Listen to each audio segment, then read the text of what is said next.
दोस्तों आज जो मैं आपको स्टोरी सुनाने जा रहा हूँ ये हमें मुकीम भाई ने भेजी है लाहौर से। तो स्टोरी शुरू करने से पहले जो लोग मेरे चैनल पर नए हैं उनसे रिक्वेस्ट है मेरे चैनल को सब्सक्राइब कर लें, बेल आइकन को प्रेस कर लें। तो चलते हैं स्टोरी की तरफ। मेरा नाम मुकीम है। हम दोस्तों का साल में एक प्लान ऐसा ज़रूर होता था जिसमें हम लोग नॉर्दर्न एरियाज़ घूमने जाते थे। ना कि सिर्फ हम घूमते थे, हमारे पास कैंपिंग का तकरीबन सब इक्विपमेंट था। हम वहाँ कैंपिंग करते, कुकिंग करते, नाइट स्टे करते। ये वाक़या 2012 का है, जब हम दोस्तों का प्लान बनता है कि हम नॉर्दर्न एरियाज़ घूमने जाएंगे। जब हम दोस्त अपने अपने कामों में इतना फ्रस्ट्रेट हो जाते हैं और हम एक गैदरिंग करते हैं, वहाँ प्लान करते हैं कि चलते हैं नॉर्दर्न एरियाज़ घूमने। सब अच्छे से हो रहा था, सब ने अपनी अपने ऑफिस से लीव ले ली। मैंने भी अपने ऑफिस से लीव ले ली। वीकेंड पे हम अपनी गाड़ियाँ रेडी करते हैं, अपना सारा इक्विप उन गाड़ियों में लोड करते हैं और वाया मोटर पे हम इस लाहौर से इस्लामाबाद सफ़र को निकल जाते हैं। हम इस्लामाबाद पहुंचते हैं, इस्लामाबाद से आगे हम लोग नॉर्दर्न एरियाज निकलते हैं। हम जगह की सिलेक्शन भी ऐसी करते थे कि बहुत खूबसूरत सीनरी हो और वहाँ आम पब्लिक का आना जाना ना हो, बहुत पीसफुल प्लेस हो। वहाँ हम अपनी कैंपिंग करें और वहाँ पे हम लोग पूरी रात गुजारें। हम वहाँ अपनी हम वहाँ पे गाड़ियाँ खड़ी करते हैं और एक चारों तरफ पहाड़ हैं और बीच में एक बहुत प्याला नुमा जगह है जहाँ हमें कैंपिंग के लिए जगह मिलती है। इतना साइलेंट, इतना पीसफुल माहौल के हम हमें बहुत आइडियल जगह मिलती है। रात होने से पहले पहले हम अपने कैंप लगाना शुरू कर देते हैं। आहिस्ता आहिस्ता अंधेरा ढलना शुरू हो जाता है। पिन ड्रॉप साइलेंट है। हम बॉन फायर करते हैं। कैंप हमारे लग चुके हैं। कुछ टॉर्चेस हैं हमारे पास। काफ़ी लेट नाइट तक हम उस बॉन फायर के आसपास बैठे हुए होते हैं, बातें कर रहे होते हैं और एटमॉस्फेयर को एंजॉय कर रहे होते हैं। हमारा एक दोस्त, सब दोस्तों की आदत है उसके साथ बहुत ज़्यादा मजाक करना, उसको तंग करना, पर वो आगे से चुप ही रहता था, वो कुछ बोलता नहीं था। उसके साथ सबने इतना मजाक किया, उसके बाद जिनों की कहानियाँ और इस तरह की बातें शुरू हो गई। इस मखलूक का जिक्र शुरू हो गया। दोस्तों बताता चलूँ, हमने अपने बड़े बूढ़ों से सुना है कि इन मखलूक़ात का अगर जिक्र किया जाए तो ये आस पास बहुत करीब हो जाती हैं, ये हमें सुनती हैं।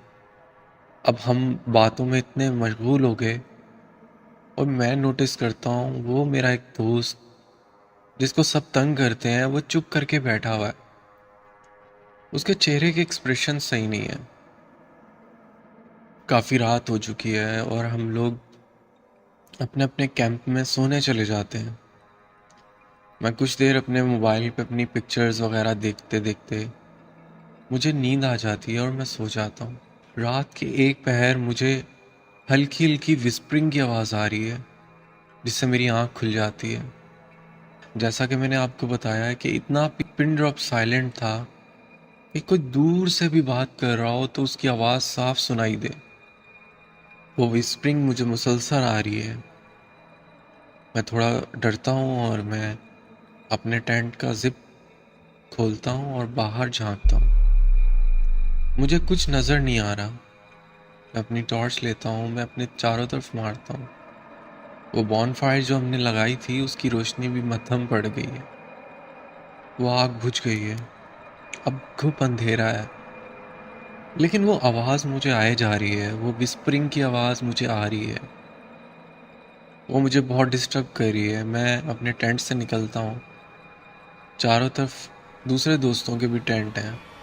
मैं बाहर निकलता हूँ, मैं अपने चारों तरफ देखता हूँ। मुझे कोई कुछ नज़र नहीं आ रहा है। मुझे सिर्फ वो विस्परिंग की आवाज़ आ रही है। वो नेचर जो दिन में इतना खूबसूरत मंजर पैदा करती थी, वो पहाड़, वो दरख्त, वो अब रात में एक खौफनाक मंजर पैदा कर रहे हैं। मैं वो विस्परिंग की आवाज़ की सिम्प देखता हूँ और जहाँ मुझे वो विस्परिंग सुनाई दे रही होती है, मैं उस डायरेक्शन में चलना शुरू हो जाता हूँ। मेरे हाथ में टॉर्च है और ऑन है।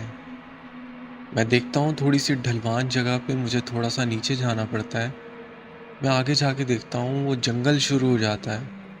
उस जंगल से पहले जहाँ बहुत घने दरख्त हैं, मेरा वही दोस्त रात को जिसको सब तंग कर रहे थे, वो वहाँ एक पत्थर पे बैठा हुआ है और उसकी बॉडी लैंग्वेज ऐसे है जैसे वो किसी से बातें कर रहा है। मैं ये देख के बहुत डर जाता हूँ। मैं उसके बहुत करीब चला जाता हूँ। मैं उसे उसके नेम से कॉल करता हूँ। वो मुझे कोई रिस्पॉन्स नहीं करता। ऐसे लग रहा है उसको कोई कुछ समझा रहा है। बदले में वो सर हिला हिला के उसको रिस्पॉन्ड कर रहा है और वो विस्परिंग की आवाज़ मुझे आए जा रही है। अब मुझे बहुत करीब से आ रही है। मैं उसके बहुत करीब चला जाता हूँ। मैं उसको दोबारा उसके नाम से कॉल करता हूँ, मगर वो मुझे कोई रिस्पॉन्ड नहीं करता। मैं उसे हाथ लगाता हूँ और जैसे वो होश में आ जाए और मैं उसको वहाँ से उठाता हूँ कि चलो तुम सो जाओ, वो कुछ नहीं कहता, मुझे कुछ नहीं बोलता आगे से और वो मेरे साथ चल पड़ता है। मैं उसे उसके कैंप में ले जाता हूँ और वहाँ लिटा देता हूँ। मैं ये समझ के कि शायद ये नींद में चलता है, नींद में बातें करता है। मैं वो सब अपना वहम समझता हूँ और इसी पे टाल देता हूँ कि शायद ये नींद में चलता हो।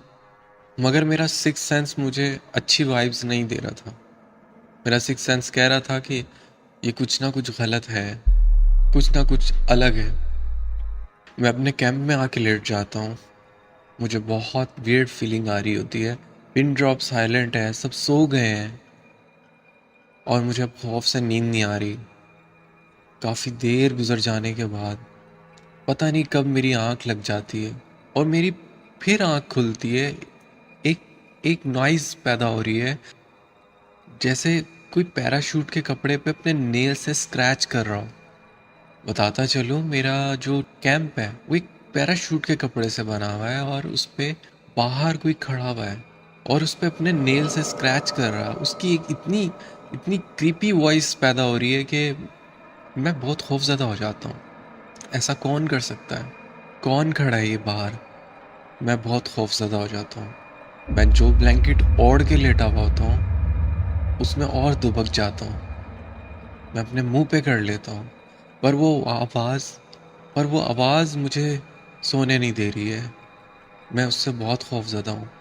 हिम्मत करता हूँ, मैं अपनी टॉर्च ऑन करता हूँ। मैं एक दो दफ़ा पूछता हूँ कौन, मगर वो मुझे कोई रिस्पॉन्स नहीं देगी। कभी वो गायब हो जाता है, कभी उसका साया मेरे टेंट पे पड़ रहा है और कभी वो मुझे स्क्रैच करके अटेंशन दे रहा है। मैं चुप करके टॉर्च ऑफ करके लेट जाता हूँ और इग्नोर करने की कोशिश करता हूँ। काफ़ी देर गुजर जाने के बाद मैं उसे ऐसे फील करा रहा हूँ कि जैसे मैं सो गया हूँ, मगर वो जो भी चीज़ थी मेरा पीछा नहीं छोड़ रही थी और मुसलसल मुझे इरिटेट किए हुए। बल्कि मैं इतना खौफ में हूँ कि मैं मुझे ठंडे पसीने आना शुरू हो गए। मैं घबराना शुरू हो गया। बताता चलूँ, इतनी ठंड है वहाँ पे। मैं ब्लैंकेट ओढ़ के लेटा हुआ हूँ लेकिन मुझे अब गर्मी लगना शुरू हो गई। मुझे मुझे घबराहट होना शुरू हो गई। ना मेरे मुंह से आवाज़ निकल रही है कि मैं किसी को आवाज़ दे दूँ। मैं बहुत हिम्मत करके अपने कैंप की जिप हल्के से खोलता हूँ कि उसे सुनाई ना दे। वो चीज़ अब स्क्रैच नहीं कर रही है अपने नेल्स, मगर मुझे लग रहा है उसका साया मेरे टेंट पे पड़ रहा है, जैसे वो थोड़ी सी दूर खड़ी हुई है। मैं जिप ओपन करता हूँ और मैं बाहर की तरफ झांकता हूँ। मैं देखता हूँ कि मेरा वही दोस्त मुंह उस तरफ करके उस जगह बैठा होता है जहाँ हमने रात में बोन फायर किया होता है। मैं उसके पास जाता हूँ, उसका नाम लेता हूँ। वो मेरी तरफ मुझे इशारा करता है कि जैसे चलो मेरे साथ। वो मुझे मुंह से कुछ नहीं कहता। मैं उसके साथ चलता हूँ और वो चलते चलते एक अलग जगह ले आता है, जहाँ हमारे कैंप लगे होते हैं उससे बिल्कुल अलग जगह। हम वहाँ पहुँचते हैं और वो मुझसे मुखातिब होता है। दोस्तों ये मोमेंट होता है कि जैसे मेरा दिल फट जाएगा, मेरे पाँव के नीचे से ज़मीन निकल गई। मेरे दोस्त ने मुझसे जब बात करना शुरू किया तो वो मेरे दोस्त की आवाज़ नहीं थी, मेरे दोस्त के अंदर से कोई आवाज़ आती है, वो जैसे कोई और हो, और वो मुझे मुखातिब करता है, तुम लोग रात को इसे बहुत तंग कर रहे थे। मैंने नोट किया है कि तुम लोग बहुत तंग करते हो इसको। मैं इसके साथ 5 साल से हूँ और मैं देखता हूँ कि तुम लोग इसको बहुत तंग करते हो। दोस्तों बताता चलूँ कि उसको तंग करने में सबसे ज़्यादा हाथ मेरा होता था। मेरे उस दोस्त की हालत ऐसी थी, दोस्तों मेरे उस दोस्त की हालत ऐसी थी कि वो इतना अग्रेसिव फेस बना के खड़ा हुआ मेरे सामने, मेरी आंखों में आंखें डाल के बात कर रहा है, मगर आवाज़ उसकी नहीं है, उस पे एक जिन का साया है। वो जिन मुझसे मुखातिब है और मुझसे ये बात कर रहा है कि तुम इसे तंग मत करो। उसने जैसे मुझे वार्न किया और उसने कहा कि तुम लोग समझ जाओ, वरना मैं तुम्हारे साथ बहुत बुरा पेश आऊँगा। दोस्तों मैं बहुत डर गया, पर बदले में उसी जिन ने मुझसे ये भी बोला कि तुम परेशान नहीं हो, तुम डरो मत, मगर मैंने जो बात समझाई है उसको समझो। ये बहुत अच्छा इंसान है और मैं नहीं चाहता कि तुम लोग इसे तंग करो।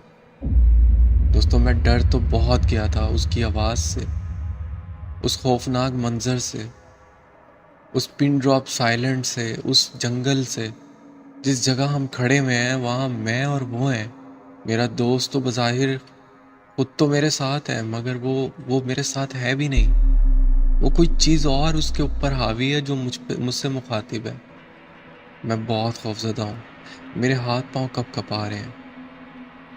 और वो मुझे कहता है तुम जाओ और जाके सो जाओ। मैं घबराहट से, मेरे मेरे कदम नहीं उठ रहे हैं। वो मेरे पीछे खड़ा हुआ मुझे मुझे देख रहा है और मुझे कहता है तुम जाओ जाके सो जाओ। मैं बहुत घबराता हुआ, बहुत भर भर के कदम, जैसे मैं गिर जाऊंगा। उसके बाद मैं अपने कैंप में जाके लेटता हूँ और मैं अपने चारों तरफ, मुझे खौफ आ रहा है कि वो फिर ना आ जाए मुझसे बात करने, वो मुझसे, मैं क्या करूँ। मैं आयतुल कुर्सी पढ़ता हूँ, अपने पे फूंकता हूँ और कैसे तैसे मैं वो रात गुजारता हूँ। दोस्तों ये बात मुझे उस दोस्त की बिल्कुल नहीं पता थी कि उस पे कोई जिन हावी है। और उसने ये भी कहा कि जब से मैं इसके साथ हूँ मैं तुम लोगों के साथ भी हूँ। ऐसी बहुत सी बातें मेरे दिमाग में चलती हैं और मैं बस कैसे कैसे तैसे वो रात गुजारता हूँ। सेकंड डे सब फिर एक साथ इकट्ठे होते हैं। मैं नोट करता हूँ कोई दोस्त उसको तंग करना शुरू होते हैं तो उसके चेहरे पे एक वही एग्रेसिव फेस और वो सब कुछ वो फिर नुमाया होना शुरू हो जाता है। मैं उन दोस्तों का फ़ौरन ध्यान भटकाता हूँ, मैं बात को चेंज कर देता हूँ। मैं देखता हूँ जब वो उसके साथ ज़्यादा कर रहे होते हैं, उसके चेहरे पे एक एक अलग से एग्रेसिव फेस हो जाता है और मुझे फील हो जाता है कि वो इस पे हाजिर हो गया है, उसको गुस्सा आ रहा है। दोस्तों एक ये वाक़या था मेरी लाइफ का। आज भी वो दोस्त मेरा, हम दोस्तों में कोई दोस्त बाहर चले गए, अब मिलना मिलाना कम है, मगर मैं वाहिद दोस्त ऐसा हूँ कि जब भी उससे मिलता हूँ तो मैं फील कर लेता हूँ उसके फेस पे कि वो चीज़ मुझे एक्नॉलेज करती ज़रूर है। दोस्तों है तो मेरा दोस्त, लेकिन मैं उससे मिलता हूँ तो मुझे खौफ भी बहुत आता है। ये मेरी लाइफ का एक बड़ा अजीब वाक़या है जो मैंने सोचा आपसे शेयर करूं। बहुत बहुत शुक्रिया मुकीम साहब आपका। और दोस्तों अगर आपको ये वीडियो अच्छी लगी हो तो मेरी वीडियो को लाइक कर दीजिएगा, बेल आइकन को प्रेस कर दीजिएगा। और अगर आपके साथ भी कोई ऐसा वाक़या पेश आया हो तो आप हमें ईमेल कर सकते हैं।